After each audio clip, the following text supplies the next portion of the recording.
와우. 안녕하세요. 복싱 매니지먼트 코리아 황현철입니다. 지난 시간에 1984년 2부까지 보내드렸는데요. 오늘 8월에 장정구 선수와 도카시키 가스오 선수의 경기부터 84년을 마무리하도록 하겠습니다. 역시 제 옆에는 든든한 맏형 준배 형님, 그리고 이성열 아우, 또 김민호 아우, 이렇게 같이 모여 있습니다. 네, 안녕하세요. 안녕하세요. 네, 반갑습니다. 지난 시간에 이제 박종팔 선수 얘기로 마무리를 했는데, 이제는 장정구 선수입니다. 장정구 선수가 지난 3차 방어전 때 치탈라타와의 어떤 혈전에 대해서 지난 시간에 이제 얘기를 나눈 적이 있고요. 정말 명승부였죠. 도카시키 가스오 전 WBA 챔피언과 4차 방어전을 갔습니다. 네. 8월 달에 포항에서 벌어졌죠. 그렇죠. 더운 여름을 아주 더 뜨겁게 만든 아주 열기 넘치는 시합이었는데, 이 시합 일단은 이 시합이 끝나고 장정구 선수에 대한 평가가 또 치탈라타 시합하고는 전혀 틀려졌어요. 그래서 나중에 이제 후에 결론적으로 보면 장정구 선수가 정말 천재성을 갖고 있지만 상당히 시합에 기복은 좀 있던 선수라, 시합이 끝날 때마다 평가가 막 항상 틀려지고 했던 기억이 있는데, 저는 개인적으로 장정구 선수 베스트 시합 3개 꼽으라면 그 중에 이 도카시키 선수와의 시합이 1, 2위를 다툴 아주 명승부였다고 생각을 하고, 도카시키 선수도 물론 최선을 다했지만 장정구 선수도 정말 온 힘을 다 쏟아서 베스트 시합을 했던 그런 시합으로 기억을 하고 있습니다. 네. 김민호 씨도 하실 말씀이 많을 것 같아요. 하여튼 제가 봤던 경기 중에 손꼽을 만한 명승부였다. 사실 도카시키가 그렇게 펀치가 센 선수가 아니었는데 그렇게 저돌적으로 나올 줄은 사실은 생각을 못했는데, 하여튼 제 기억으로는 아직도 눈에 선합니다. 앞으로 전진하다가 360도 가까이 이렇게 돌아서 다운되는 그 장면이 1회전이었죠. 네, 두고두고 인구에 회자되는 명장면이지 않습니까? 저희 복싱 매니아들 아직도 하고, 하여튼 아까 준배 형님이 말씀드렸듯이 장정구 선수가 잘할 때는 정말 나중에 한번 우리가 토론할 기회가 있었을 수도 있지만, 누구를 위라고 하지 않지만 유명호 선수하고 비교했을 때 유명호 선수는 어떻게 보면 이렇게 모범생 이미지에 항상 기량이 플랫한 교과서 이렇게 편차가 없이 계속 있는 스타일인 반면에 장정구 선수는 잘할 때는 정말 누구도 범접할 수 없는 실력을 발휘하다가도 답답할 때는 또 한없이 답답한 이런 스타일이었는데, 하여튼 이 경기는 다시 한번 말씀드리지만 제가 본 경기 중에 손에 꼽을 만한 명승부였던 것 같아요. 네, 저도 위원님들 말씀에 동의는 하지만 저 개인적인 이건 제 개인적인 생각입니다. 도카시키 선수가 장정구 선수하고 한국에서 붙었을 때 원래는 약간 아웃복서의 선수입니다, 이 선수가. 근데 장정구 선수에게 이제 적지고, 자기가 생각할 때는, 본인이 생각할 때는 적지고 하다 보니까 인파이팅으로 나온 것 같은데, 제가 도카시키 선수가 그렇게 인파이팅한 건 처음 봤거든요. 그래서 본인을 어느 정도 이성을 좀 잃고 그렇게 장정구 선수에게 이제 뭐 아니면 도식으로 그냥 본인의 실력을 이게 세밀하게 이렇게 나눠서 펼친 게 아니라 뭐 아니면 도식의 그런 일방적인 인파이터를 했기 때문에 명승부라기보다는 도카시키의 작전 미스로 인한 장정구 선수의 손쉬운 승리가 아니었나, 저는 개인적으로 그렇게 생각합니다. 그렇게 볼 수도 있는데요. 지금 우리 성열 씨도 얘기한 대로 그 이전까지 도카시키의 이미지는 마라톤 복싱, 치고 빠지고 치고 붙잡고 아주 빠른 스텝을 이용한 아웃복싱이었는데, 마델라와의 4차전 동안 온갖 고난을 당하고 그 이후에 좀 빌트업을 한 것 같아요. 하고 사실 지금 성열 씨 얘기도 있었지만 이 장정구와의 시합을 마지막이라고 거의 생각하고 이기면 이기는 거고 아니면 끝이다 이런 각오였고, 또 한국의 링에 판정으로 가는 것은 자기에게는 유리할 게 하나도 없다는 그런 인식 때문에 처음부터 정말로 생각지 못하게 치고 나오게 되죠. 했는데 1라운드에 정말 그린과 또 카운터로 일단 다운을 빼앗았는데, 이후에 시합 중반에서는 장정구 선수도 페이스가 떨어져서 또 많이 맞아요. 도카시키 선수에게. 근데 정말 이 장정구 선수의 천재성이 보인 게 9라운드에서 찬스를 잡고 정말 감각적으로 펀치를 이제 그 크게 뒤로 후퇴하는 도카시키를 따라가는데 정말 감각적으로 거리를 잡고 그 무작위로 뭐 주먹이 나가는 걸 기가 막히게 맞춰가지고 시합을 이제 스톱시키죠. 네. 뭐 어쨌든 어떤 누가 봐도 명승부임에는 틀림없었던 그런 시합이었던 것 같습니다. 이때가 한여름 정말 무더울 때였는데 거기다 포항이었습니다. 그렇죠. 참. 네, 이제 다음 타이틀로 넘어가기 전에 84년도에는 LA 올림픽이 있었어요. 네네. 그래서 이제 올림픽에서 그 대한민국 최초의 이제 복싱 금메달도 나왔었고 금은동을 하나씩 땄었는데 그렇죠. 그 여운이 가시기 전에 이제 장정구 선수가 방어전을 치렀던 기억이 나거든요. 네. 그때 그 금메달은 이제 미들급의 신준섭 선수가 땄었고요. 네. 그 안영수 선수가 이제 웰터급에서 은메달을 땄고, 네. 그렇죠. 전칠성 선수가 이제 동메달을 땄었는데, 뭐 잠깐 한번 얘기해 주시죠. 뭐 크게 얘기할 건 없고요. 그 굉장히 그 당시만 해도 그 84년 올림픽은 사실 뭐 솔직히 말씀드리면은 이제 80년 모스크바 올림픽을 미국이 보이콧을 하면서 84년도 올림픽은 동구권에서 또 역시 마찬가지로 보이콧을 합니다.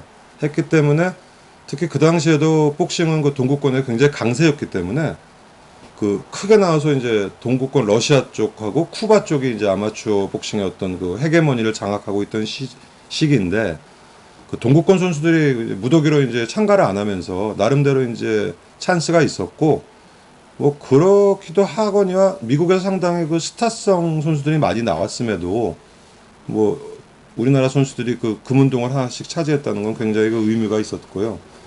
이제 프로로 전칠성 선수는 또 후에 프로로 돌아서 물론 성공은 못했지만 뭐 세계 타이틀 도전까지 하는 그런 그 단계까지 또 올라가게 되죠. 그래서 84년 올림픽에서는 미국에서도 스타 선수들이 많이 나왔었죠. 특히 뭐 한국 선수들이랑 대결을 했던 네. 그 신준섭 선수의 상대인 버질 힐이라든지 예. 또 안영수 선수의 상대였던 마크 브릴랜드, 네. 또 퍼넬 휘테커 예. 모두 특급 챔피언으로 자리매김했던 그렇죠. 그런 네. 선수들이었고요. 멜드릭 테일러 선수. 그렇죠. 네, 멜드릭 테일러도 있었죠. 네. 그때 뭐 메달권에는 물론 실패를 했지만 뭐 김동길 선수와 제리 페이지 또 문성길 선수와 로버트 셰넌 정말 엄청난 시합들이 많이 쏟아져 나왔었는데 문성길 로버트 샤너는 정말 아마추어 시합이지만 정말 그 레전드입니다. 레전드. 네. 그냥 뭐 개인적인 사견인데 저는 이때 그 LA 올림픽 그 대한민국 대표팀이 가장 강하지 않았었나, 경쟁력이 좀 있지 않았었나. 뭐 허영모 선수라든지 문성길 선수, 뭐 김동길 선수, 또 메달 획득한 선수들을 포함해가지고 개인적인 사견은 그렇습니다. 네, 그 선수 레벨도 굉장히 두터웠고 또 조금 아까 말씀드린 어떤 그런 대회 그 어떤 사정도 있었고 그래서 뭐 운도 따르고 실력도 따르고 했던 그런 결과라고 생각을 할 수 있고 또 뭐 얘기하다 보니까 이제 생각이 나는 게 84년도에 뭐 이때도 한참 복싱 제가 많이 볼 때인데 이해 이제 그 세계적으로 보면 이제 레전드가 탄생을 하죠. 3명이 탄생을 합니다. 그래서 8월인가요? 차베스가 이제 첫 세계 타이틀을 따고 마리오 마리티네스였죠. 그리고 이제 아주마 넬슨이 이제 세계 챔피언에 등극을 하면서 고메스가 이제 무너지고 고메즈를 은퇴시키면서 이제 아주마 넬슨이 이제 세계 그 1급선으로 올라오고 또 이제 카오사이 갤럭시가 이제 세계 챔피언에 등극을 하면서 그 기나긴 그 방어의 그 여정을 시작하고 뭐 여전히 해글러나 그 토마스 헌즈는 탑 레벨에 있었고 뭐 그러던 시기였고 뭐 상당히 이 시기도 그 세계적으로도 재밌는 시기였죠. 단 이제 그렇죠. 헤비급이 굉장히 약했었죠. 맞아요. 84년 6월 달에 이제 헌즈와 듀란이 이제 경기를 하면서 다음 해 헤글러와 헌즈의 어떤 세계의 대결을 또 예고를 했었고 그렇죠. 84년도에 레너드가 잠깐 복귀했었어요. 케빈 하워드와 이제 경기를 치르고 다시 이제 은퇴를 해버렸는데 어쨌든 여러 이슈들이 참 이렇게 뭐 세계 복싱계는 참 잘 돌아갔지만 국내 복싱계는 내화 외빈이었어요. 사실 그 많은 IBF 타이틀 매치에 비추어서 네. 많은 복싱 팬들이 등을 돌리고 위기론이 대두되던 정말 그 심각하던 그런 때였기 때문에 이제 곧 얘기하겠지만 참 아이러니컬한 게 그 어느 때보다도 세계 타이틀 매치가 풍성하고 선수들이 많았지만 어떤 그 우리나라 복싱의 인기나 어떤 지명도에 아주 치명적인 그런 그 악영향이 이제 그 발생되는 그런 해이기도 하죠. 그렇죠. 네. 이제 지금 말씀하신 악영향에 종지부를 찍는 사건이 이제 나옵니다. 장정구 선수가 이제 그 방어전을 화려하게 마치고 네. 9월 7일에 그 권순천 선수의 그 방어전이 이제 예정돼 있었어요. 3차 방어전이었는데 얘기 한번 해주시죠. 그 원래 이 시합은 발표를 그 카스트로 그렇죠. 알베르토. 네. 카스트로 선수와의 방어전으로 한다고 이제 그 예정이 돼 있었고 카스트로는 그 당시에 뭐 정규 WBA 2위에 랭크되어 있던 아주 강적이었습니다. 양대기구 세계 네, 랭커였어요. 양대기구 세계 랭커라 야 정말 이제 권순천 선수가 제대로 된 도전자와 정말 제대로 된 시합을 한다 하고 왔는데 그 제가 그 당시의 경험으로는 이게 선수가 얼굴이 좀 틀린 거예요. 그걸 캐치를 하셨나요? 그 카스트로가 이제 그 전에 해외 소식이라든지 일본 잡지를 보면 좀 나와 있었는데 그 원래 카스트로보다 좀 늙었다고 해야 되나 좀 우습게 생겼다고 해야 되나 좀 그런 거예요. 근데 뭐 그 당시에는 사진 선명도나 이런 게 좋지가 않으니까 뭐 그럴 수도 있겠다 그러고 선수를 바꿔치기 한다는 걸 상상도 못했으니까. 상상할 수가 없는 일이죠. 그래서 결국은 뭐 결론적으로는 까라발로 프로레스라는 그 집시 복서였죠.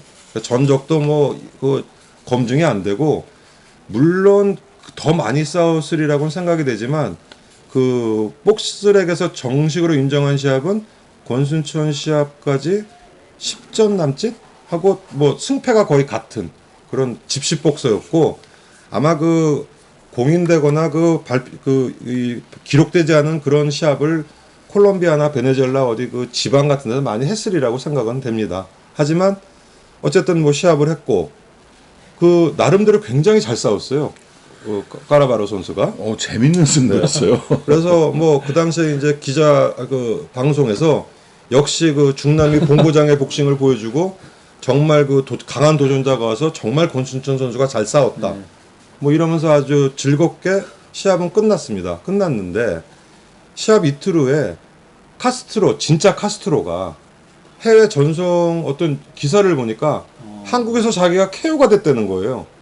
그래서 거기에 이제 의문을 달고 이제 아니 나는 여기 있는데 내가 왜 거기서 시합을 했냐가 되면서 이제 사건의 발단이 이제 전모가 밝혀지게 되고 결국은 이 그동안은 뭐 기록 조작이라든지 기록을 좀 부풀리거나 뭐 그 어떤 네임밸류를 부풀리는 그런 사건이 아니고 선수 자체를 전혀 다른 그 가짜 선수 사건이 이제 벌어지게 된 거죠. 네.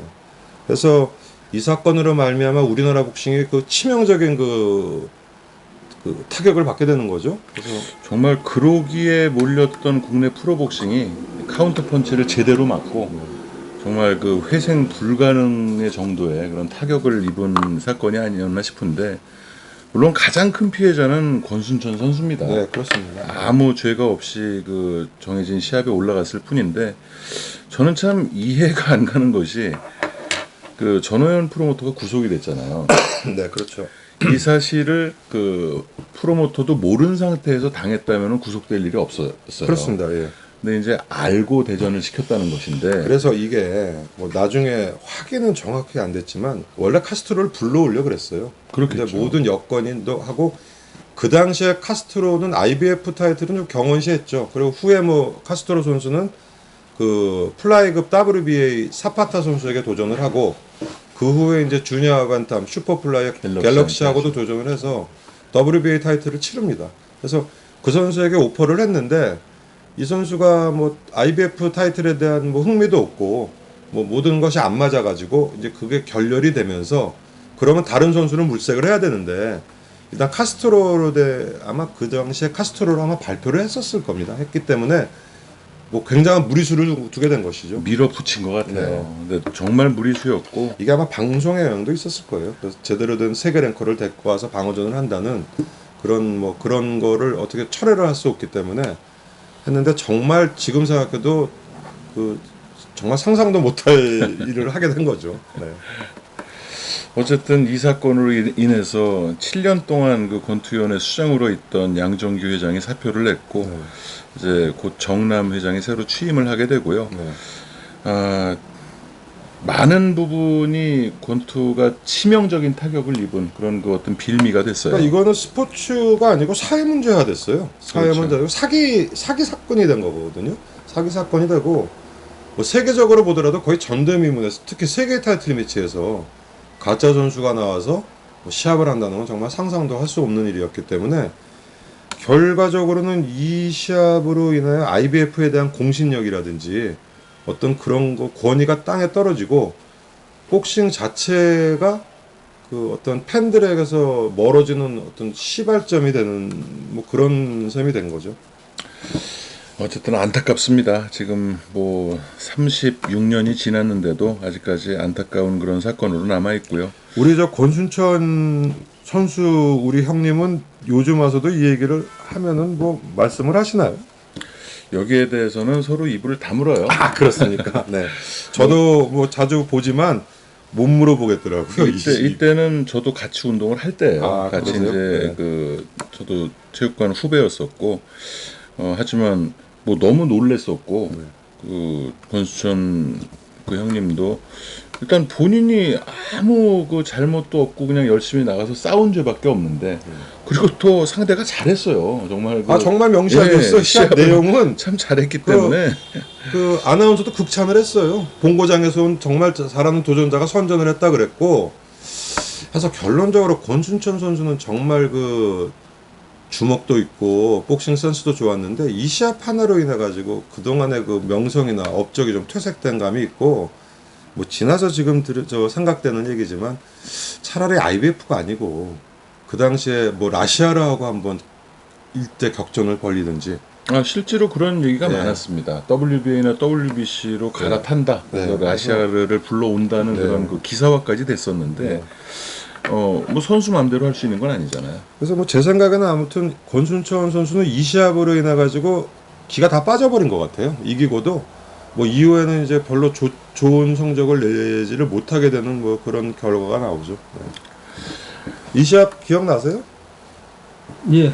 그 시합은 지금 굉장히 재밌게 봤는데 프로모션 측에서는 이런 식으로 잘 마무리가 되면은 또 그냥 잘 넘어갈 수도 있지 않았나라는 그런 좀 꼼수라는 뭐저 그런 생각이 좀 듭니다. 그래서 그 정말로 카스트로 본인이 그렇게 크레임에 걷는 거는 아마 생각을 못했었나 봅니다. 아니 이게 어떤 그 매치메이커가 있어서 프로모터도 속았다면은 아마 일이 이렇게까지 커지진 않았을 거예요. 그렇지만 근데 그 대프로모터였던 그 전호연 사장께서 직접 가담을 하신 거니까. 이렇게 할 수밖에 없었던 그 이유가 도대체 뭔지 궁금하기도 하고요. 네. 아무튼 참 뭐라 더 얘기하기가 좀 어렵습니다. 데려오려고 그렇게 노력을 하다가 안 되니까 이제 차선책으로 이제 그런 식으로. 그러니까 아까 제가 말씀드린 대로 방송국이든 어디든 스케줄을 잡고 WBA 정식 2위를 데리고 온다고 발표를 했다가 뭐 그게 무산되니까 철회를 할 수 없고 예. 뭐 궁여지책으로 나름 뭐 그 소위 꽁수를 피운 건데 정말 무리수를 둔 결과가 된 거죠. 네. 그렇죠. 또 실제로 이렇게 해서 좀 잘 넘어갔을 수도 있었을 그 선수가 뭐 이의제기만 하지 않았다 그러면은 뭐 그랬을 가능성도 있고 그런데 언젠가는 아마 이게 아마 언젠가는 드러났을 겁니다. 그리고 이 당시에 물론 그 전두도 선수의 방어전 상대로 펠릭스 마르케스가 중남미 선수가 오기는 했지만 네. 역시 이 선수도 주류가 아닌 선수였는데 그렇죠. 중남미에서는 IBF를 이때까지만 해도 곱게 볼 수가 없는 상황이었거든요. 그렇죠. 네. 미국이 주도가 된 그 상태에서 가담하지 말라는 모든 중남미 국가에서 행동을 같이 하고 있을 때였는데 양대기구 세계 랭커에 있는 선수가 IBF 타이틀에 도전한다는 것 자체가 굉장히 파격적인 일이거든요. 뭐 흥미가 없었어요 카스트로가 제안은 있었는데 오파는 갔는데 흥미가 없고 그 카스트로는 나름 뭐 아까도 말씀드린 대로 사파타나 갤럭시아에게는 패배를 했지만 상당히 강한 선수였어요. 주먹도 꽤 세고 그 나이도 뭐 아주 한참 때이기 때문에 아무튼 이 시합은 제가 보면서 참 그 카스트로가 실물은 참 우습게 생겼네 뭐 그런 느낌을 받았던 기억이 있어요. 네. 자, 안 좋은 얘기는 여기까지만 하죠. 네. 그리고 이제 9일이 지나서 네. 그 유한길 선수가 그 1차 방어전을 갔습니다. 도전자는 태국의 삭 갤럭시였어요. 이 선수도 이 선수도 좀 미지의 선수죠. 그래서 뭐 주로 태국에서 뭐 6회전, 8회전을 뛰었고 뭐 특별한 뭐 캐리어가 없는 선수였고 뭐 예상대로 유한길 선수가 중반에 KO승을 거둡니다. 이 시합은. 네. 유한길 선수가 패더급에서 이제 주니어 라이트급을 올릴 때까지는 머리를 깎지 않았었는데 그래. 이제 84년도 들어오면서 주니어 라이트급으로 이제 올리고 로드 세키난이랑 하기 전 경기부터 그 이제 빡빡 머리 스타일로 그 한국 해글러, 했었어요. 한국판 해글러였죠. 그렇죠. 별명도. 그래서 굉장히 강한 이미지였죠. 이미지는. 굉장히 강한 이미지였었고요. 뭐 갤럭시 시합도 그 도전자의 레벨을 떠나서 일단 유한길 선수가 압승을 거둔 그런 시합입니다. 네. 근데 저는 이 시합을 보고 사 갤럭시 선수가 그 눈썹 바로 아랫 부위가 이렇게 찢기는 그런 시합이 됐는데 결국에 나중에는 이제 KO가 아니라 TKO로 이제 시합이 끝나는데 네, TKO로 끝났죠. 복싱을 보면서 처음으로 이거 복싱을 내가 계속 봐야 되나라는 그런 좀 그 사 갤럭시 선수가 너무 좀 부상에 대한 부상에 대한 그 너무 이게 안쓰러워 보였던 그 눈 그 밑에가 너무 깊게 들어가 이제 파여져가지고 좀 그런 생각을 했던 좀 굉장히 좀 안쓰러웠던 상대 선수지만 좀 그런 생각이 드네요. 그러니까 지난 시간에도 같이 얘기 나눠봤지만 우리 저 이성열 이사님은 굉장히 감성적인 것 같아요. 장정구 선수의 세계 타이틀 획득을 보고 눈물을 흘렸던 그 감수성으로 이제 선수의 부상을 보고 굉장히 회의를 또 가지셨었네요. 이맘때쯤이면 저는 이 시합 이후로 복싱을 안 볼 뻔했습니다. 이맘때면 저는 복싱에 대해서 그 감성적인 건 벌써 잃어버렸을 때예요. 저는 거의 뭐 군대 계실 때 아니신가요?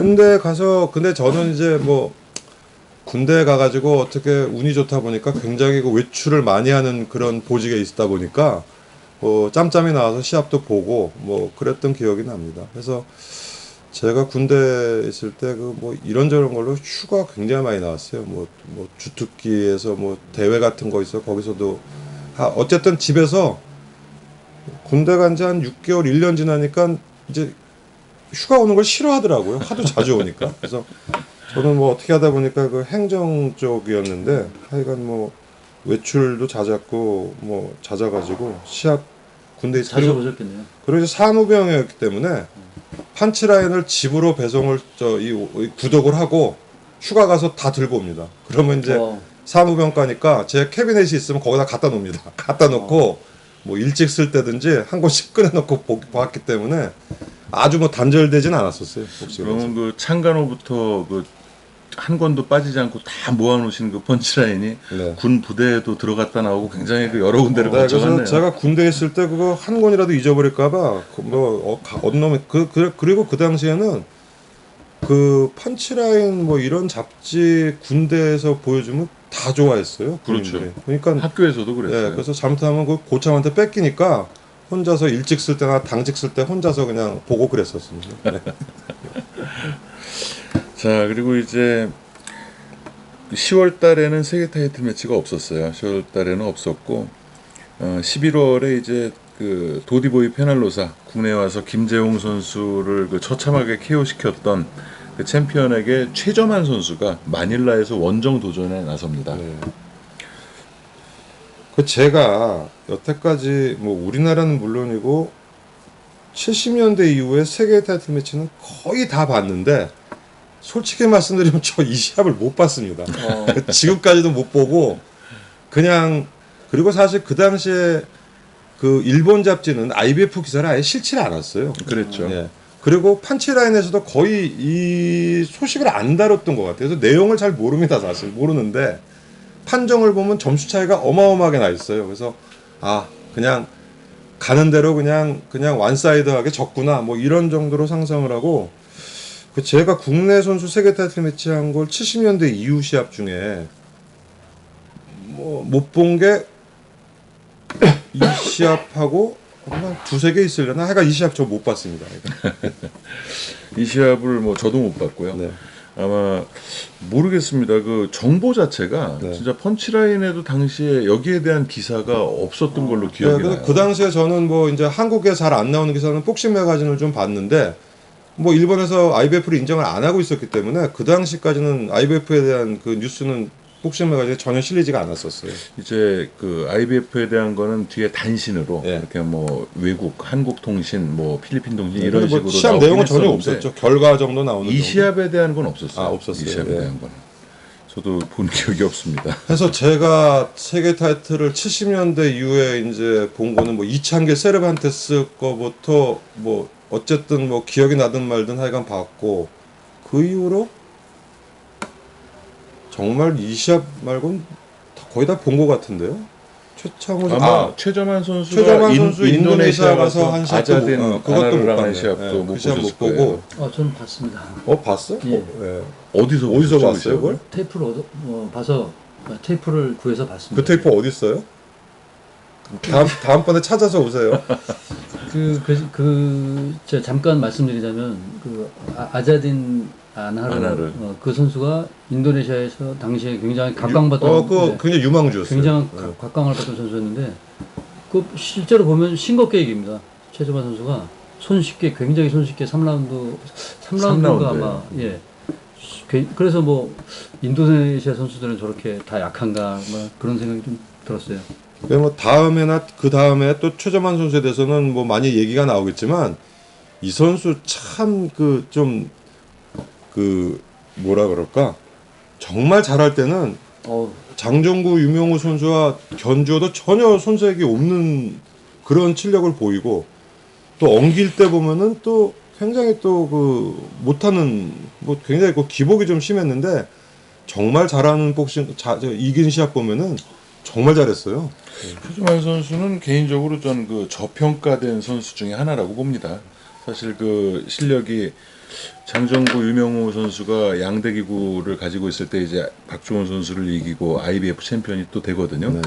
근데 같이 이렇게 타이틀을 가지고 있었지만 어떤 유명세나 인지도, 네임밸류에서 밀렸을 뿐이지 뭐 실력 자체는 굉장히 그 좋은 선수가 아니었나 이렇게 생각을 정말 합니다. 뭐 후에 또 얘기가 나오겠지만 그 나파 선수 이길 때 그 시합은 정말 충격적일 정도로 뭐 그렇죠. 그랬고 또 반면에 또 오하시에게 질 때도 정말 충격적으로 지고 하고 아무래도 타이틀 보유 기간이 짧다 보니까 그리고 이제 중앙 무대 설 기회가 별로 없었고 아니요, 운이 좀 없었어요. 그러니까 87년도에 국내에서 IBF 타이틀 매치를 불허하면서 네. 그래서 이제 인도네시아 가서 방어전을 하고 이제 그 다음 방어전도 그 필리핀에 가서 이제 타시마콜루스랑 했죠. 그렇죠. 그래서 타이틀을 이제 뺏긴 걸로 기억이 나는데 어쨌든 그 매스컴의 포커스라든가 이런 것을 나파 때 외에는 받아본 적이 없었던 것 같아요. 나파 때도 그렇게 많이 받았다고는 할 수 없어요. 챔피언 그렇죠. 획득 시합 쳐놓고는 그때는 챔피언들이 또 많았을 때였고 그리고 그 당시가 어떤 약간 복싱이 좀 가라앉는 분위기였기 때문에 뭐 장정구나 유명우 선수가 챔피언 됐을 때 그런 어떤 환호는 좀 상대적으로 좀 덜 받고 스포트라이트를 좀 못 받았죠. 그렇습니다. 본인의 운인 것 같아요. 네. 자, 그렇게 이제 11월이 갔고 12월에 장정구 선수가 5차 방어전을 갖게 됩니다. 네. 구라모찌 다다시라는 일본 선수를 맞아서 이제 5차 방어전을 갖게 되는데요. 네, 그 구라모찌 다다시는 당시 일본 챔피언이었고요. 하지만 뭐 이 시합은 정말 그 채점 자체가 정말 천문학적으로 벌어지는 다운 한 번 없지만 정말 원사이드였는데 뭐 장정구 선수는 올해 있었던 그 치탈라타나 도카시키와의 그 격전을 좀 그 격전에서 벗어나서 마음대로 한번 싸워서 이기는 아주 원사이드한 그 승리를 거두죠. 네. 근데 그 구라모치 선수가 정말 끈기는 대단해서 그렇죠. 정말 초반 KO가 날 것 같았는데 끝까지 갑니다. 끝까지 가가지고 결국은 판정으로 지고 그 장정구 선수와 판정까지 갔다는데 굉장히 만족한 표정을 지었던 뭐 그런 시합이었습니다. 네. 이렇게 터프했던 선수인데 오하시 히데유키 그 일본의 천재 복서라고 이제 불리면서 이래 프로 데뷔 3전 만에 1라운드 이래 KO로 보내죠. 예. KO 시켜서 굉장히 그 놀랬던 그런 기억이 네. 있었고 상대성이 확실히 복싱은 있는 것 같아요. 근데 사실 그 장정구 선수가 이 구라모치 선수하고 그 도전을 받았을 때 그 장정구 선수의 베스트 컨디션이었으면은 그 한 중반 정도의 KO로 이기는 시합이었던 것 같은데 그때부터 좀 왠지 장정구 선수의 그 복싱 스타일이 조금 예전 그 전성기 때 그 실력이 나오지 않지 않았나 그런 생각이 좀 들었습니다. 저는 그렇게 봐요. 장정구 선수의 그 챔피언 제위 초반에 굉장히 그 패기 있는 복싱을 하다가 지금 뭐 우리 성열 씨 얘기한 대로 사실 이때가 약간 슬럼프의 어떤 시기였던 것 같아요. 그래서 후에 또 나오겠지만 뭐 그 다음에 그 헤르만 토레스와 2차전이라든지 뭐 호르헤 카노 같은 시합은 굉장히 그 좀 기대에 못 미치는 그런 시합을 했다가 또 어느 순간에 또 다시 또 그 슬럼프에서 벗어나서 뭐 가르시아라든지 또 뭐 그 에프렘 핀토라든지 시합은 또 터무니없이 강함을 또 보여주고 그래서 어쨌든 그 장정구 선수의 위대함은 그 같은 체급에서 그 슬럼프 기간 뭐 자기의 그 컨디션이 좋을 때를 다 겪으면서 어쨌든 긴 시간 세계 타이틀을 보유하고 있었던 뭐 그런 거에 대한 그 어떤 업적에 대한 그래도 공은 우리가 인정을 해야 된다는 뭐 그런 생각입니다. 그리고 뭐 지금 저번에도 얘기했지만 뭐 라이트 플라이, 주니어 플라이를 지금도 역대로 뽑으면 장정구 선수는 뭐 3위 안에는 틀림없이 들고 뭐 1위, 뭐 2위 사람 따라 좀 틀리겠지만 하여간 위대한 선수였으면 틀림이 없는 선수죠. 그렇죠. 우리 김민호 씨는 그 장정구 선수의 5차 방어전 어떻게 기억하십니까? 그 날짜상으로 제가 아마 그때 기말고사였던 것 같아요. 나이에 대한 게 나오네. 예. 아 농담이고요. 네. 그 하여튼 그 아까 준배형님이 얘기했듯이 장정구 선수의 위대함이라는 거는 오히려 컨디션이 안 좋을 때도 그 방어를 기억할 수 있는. 그러니까 꾸려 나가죠. 하여간 표현이 좀 차이가 있을 수가 있는데 그런 것도 어떻게 보면 능력이거든요.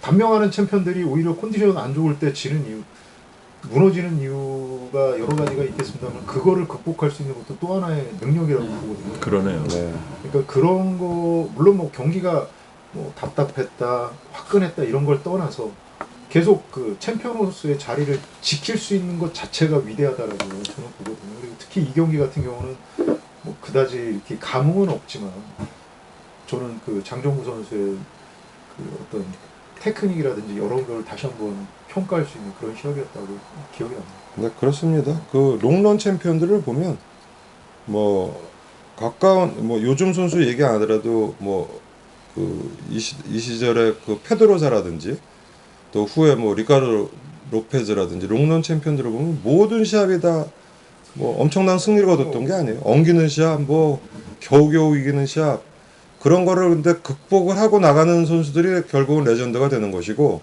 천재성을 갖고 있지만 그것을 극복 못하면 아주 단명이 되는 경우가 있는 것이니까 사람이니까 항상 상생이 또 좋을 수가 없잖아요. 선수들끼리. 근데 그거를 극복한다는 것 자체가 저는 그 자체가 위대하다고. 그 극복 그런 면에서는 또 그 유명호 챔피언이 항상 그 모범적인 그 똑같은 그 평정심을 보여줬던 부분에서 대단하다고 생각이 돼요. 근데 이제 그런 차이 같아요. 유명우 선수의 시합을 보면 굉장히 편하게 봅니다.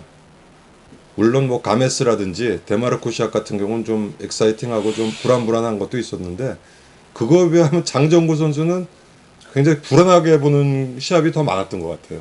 그래서 또 장정구의 복싱을 더 재밌게 보는 사람들도 있었죠. 근데 이게 뭐 물론 다 뭐 평가가 엇갈리지만 뭐 유명우 선수나 장정구 선수가 다 지금 현재도 뭐 복싱 쪽에 또 뭐 일을 하고 있고 하는데 외국 사이트에서는 유명우 선수보다는 장정구 선수에 대한 평가가 조금은 뭐 좀 그렇게 그 나오는 것 이유는 같아요. 네. 아마도 그 싸웠던 상대들 중에서 네. 장정구 선수는 정말 그 세계 챔피언을 가장 많이 상대한 국내 선수이기 때문에 그렇죠. 뭐, 상대적으로 유명우 선수가 상대했던 그 레벨보다는 높다는 쪽에서의 아마 외국 평가는 그런 것 같아요. 근데 뭐 유명구 선수도 가메스라든지 뭐 데마르코 뭐 아주 그 강적들하고도 막 호세대 헤수스도 있었고 했는데 아무튼 뭐 어떤 그 인간적인 면으로 보면 뭐 좀 격정적인 시합은 장정구 선수 시합이 많았고 결국은 또 연민도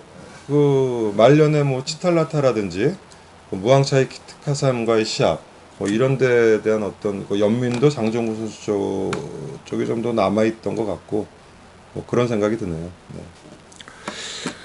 사실 84년을 지금 20경기예요, 타이틀 매치가. 뭐 물론 가짜 선수 사건으로 타이틀 매치 승인 취소가 된 경기를 제외하면 19경기인데 쭉 더듬어 봤지만 숫자는 많았어도 80년도, 81년도를 얘기할 때보다는 좀 분위기가 무거웠던 것 같고요. 사실 IBF가 이렇게 들어오면서 라이벌전이 거의 없어졌어요. 그래서 84년도에는 국내 라이벌전이 뭐 85년도에는 이제 IBF 타이틀 매치로 몇 경기가 벌어지게 되는데 뭐 손에 꼽을 만한 라이벌전이라고는 최문진 선수와 손오공 선수의 1, 2차전 뭐 그 정도 외에는 이렇게 기억에 남는 라이벌전이 84년도에는 없었던 것 같습니다. 그러니까 어쨌든 IBF도 세계 타이틀 매치의 타이틀이었으니까 그 TV 쪽에서도 이제 라이벌전이나 뭐 동양 타이틀 정도에 할애할 수 있는 그 배분할 수 있는 그게 좀 그 케이스가 사라지고 사실 1년에 20개 세계 타이틀 매치면 굉장히 많은 거거든요. 그리고 그렇죠. 거의가 다 국내에서 했고 이해 원정 시합이라고는 우리 저 문태진 선수밖에 아마 없었을 걸. 그리고 최저만 선수. 최저만 선수. 그럼 20개 중에 18개를 국내에서 소화를 했으니까 한 달에 뭐 1.5개? 뭐 거의 뭐 했으니까 TV에서도 라이벌전 같은 쪽에는 그 프로모터도 마찬가지고 그래서 아무래도 그런 쪽으로는 조금 이제 되고 결과적으로는 이게 지금도 IBF가 우리가 이렇게 빠르게 도입을 한 것이 이게 맞느냐 틀리느냐에 대해서 뭐 다들 뭐 의견도 틀리고 하지만 아무튼 이 가짜 선수 사건은 우리나라 복싱에 굉장히 그 치명타를 가하는 그런 뭐 결과가 되죠. 네. 자, 그러면 84년도를 이렇게 마무리하도록 하겠습니다. 이제 다음 해부터는 연초부터 그 많은 타이틀 매치 또 라이벌전이 벌어지게 되는데요. 1985년은 다음 순서의 얘기를 또 나눠보도록 하겠습니다. 긴 시간 끝까지 들어주셔서 감사합니다. 오늘 이대로 마무리하겠습니다. 감사합니다. 네, 고맙습니다.